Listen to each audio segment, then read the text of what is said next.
So, Mr. Speaker, have any visa officers been displaced from other duties, including processing spousal sponsorship applications, to meet the government's self-imposed timeline for the Syrian Refugee Initiative? And if so, how many? Honourable Minister of Immigration. Well, we're into sunny ways. I would suggest my colleague look a little more cheerful.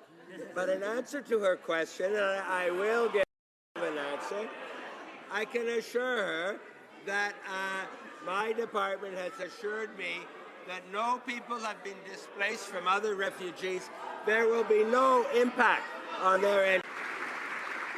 Mr. Speaker, in my home province of Alberta, people are worried. With dropping oil prices, tens of thousands of Albertans have lost their jobs. Now, what has been the Prime Minister's response? Nothing. Not a mention to date. If it was the auto sector or the aerospace sector, the Liberals would be scrambling to help. But to the Prime Minister, I guess Albertans are just collateral damage. Why is the Prime Minister turning his back on Albertans in their time of need? Honourable the Prime Minister. Mr. Speaker, the previous government make a big show about being a great friend to Alberta and to the oil industry, but unfortunately, for 10 years, they got nothing done. For 10 years, they weren't able to build the pipeline. They built their entire strategy around hoping that oil prices would remain high. Was being done by the previous government, and to work with Canadians, taxpayers, Canada Post, and different stakeholders to ensure that Canadians receive the services that they have a right to expect. Thank you. The Honourable Member for Outremont. The federal court ruled that withholding health care from refugees was, quote, cruel and unusual, and it ordered the federal government to reinstate the federal health program. During the campaign, the Liberals promised to fully restore health care for all refugees. But yesterday, we learned that the Liberal government is restoring federal health benefits for refugees from only one country. Ignoring the courts is not real change. It's what we had before the election. Why is the Liberal leader picking and choosing which vulnerable people can get help? The Honourable Minister of National Defence. Mr. Speaker, Canada and our allies have stood shoulder to shoulder, and I have stood shoulder to shoulder in combat with our allies. And that's exactly the way I'm going to be planning the next process moving forward, making sure that we have an appropriate plan. I'm going to take the time to make sure that we get this right and take the fight to ISIS. Thank you.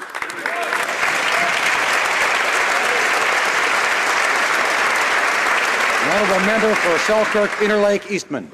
They aren't proposing, Mr. Speaker, that they are going to take the fight to ISIS. They're bringing home and withdrawing from the combat mission. The Minister of Democratic Institutions. Mr. Speaker, I can appreciate the members opposite newfound passion for public consultations. Allow me to reiterate, in the months ahead, Canadians will have an ongoing conversation about electoral reform, a conversation that will answer many questions, not just one. Now, I can appreciate that the party opposite may be uncomfortable with hearing a diverse range of views. The Honourable Member for Banff, Airdrie. Mr. Speaker, I think it's quite clear the minister has made it very clear that they're doubling down, and they'll refuse to ask Canadians about fundamentally changing our electoral system. This is the method of voting that we've used since Confederation. We're not talking about routine amendments here. There's 3 provinces that have all proposed fundamental change, and they all knew that it was important enough to put that question to a referendum. The Honourable Member for Lambton, Kent, Middlesex.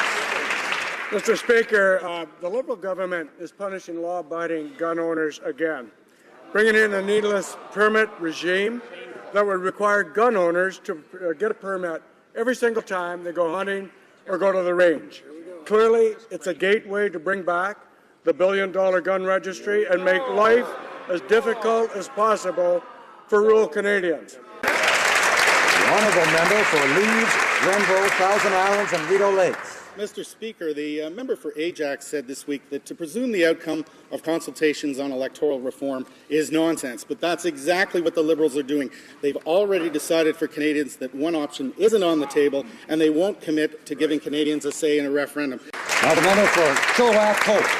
Thank you, Mr. Speaker. On Canada's east coast, the Arctic surf clam fishery is healthy and sustainable and exclusively controlled by only one company. Former Minister Gail Shea proposed that the fishery be increased and open to new entrants based on the scientific advice of DFO officials. For Cypress Hills Grasslands.